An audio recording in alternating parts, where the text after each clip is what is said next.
అంటే చెప్తున్నారు యాడికెళ్ళి ఇస్తారా భయ అని అడిగాను, పేపర్ వాళ్ళు అడిగాను.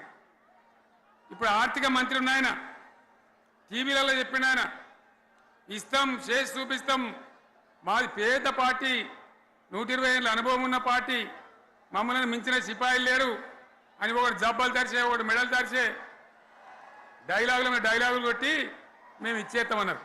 ఇచ్చిండ్రా? ఇయ్యలే. రుణమాఫీ చేయలే. మధ్యలో పార్లమెంట్ ఎలక్షన్ వచ్చినాయి. అప్పుడు నాకు కాలు ఇరిగింది, కుంటుకుంటున్నాం మెంటుకుంటున్నాం, మళ్ళీ నేను బయలుదేరిన. ఆ దెబ్బకి ఏం చేసిండ్రు, తెలంగాణలో ఎన్ని దేవుళ్ళు ఉన్నాయో అన్ని దేవుళ్ళ మీద ఒట్లు పెట్టుకున్నారు. పెట్టిండ్రా? బహిరంగ సభలలో ఆడిడ కూడా కాదు. ఇన్ని మాటలు చెప్పి ప్రజల్ని ఏమార్చింది. ఒక ఉచిత బస్ అని పెడితే అది జుట్లు పట్టుకొని కొట్టుకుందానికి మనకత్తాను తప్ప ఏమనికి ఉపయోగపడ్డది లేదు.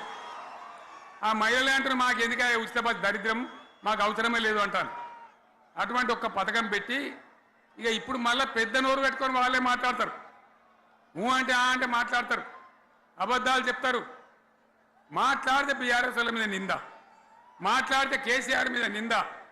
ఇది ఒక అలవాటు చేసుకొని ఎవరికి నోరుంటే వాంతే లెక్క అనే పద్ధతిలో అడ్డమైన మాటలు మాట్లాడుతూ చాలా ఘోరంగా మోసం చేస్తూ ఉన్నారు. ఎట్లున్నదంటే కాంగ్రెస్ వాళ్ళు చెప్పింది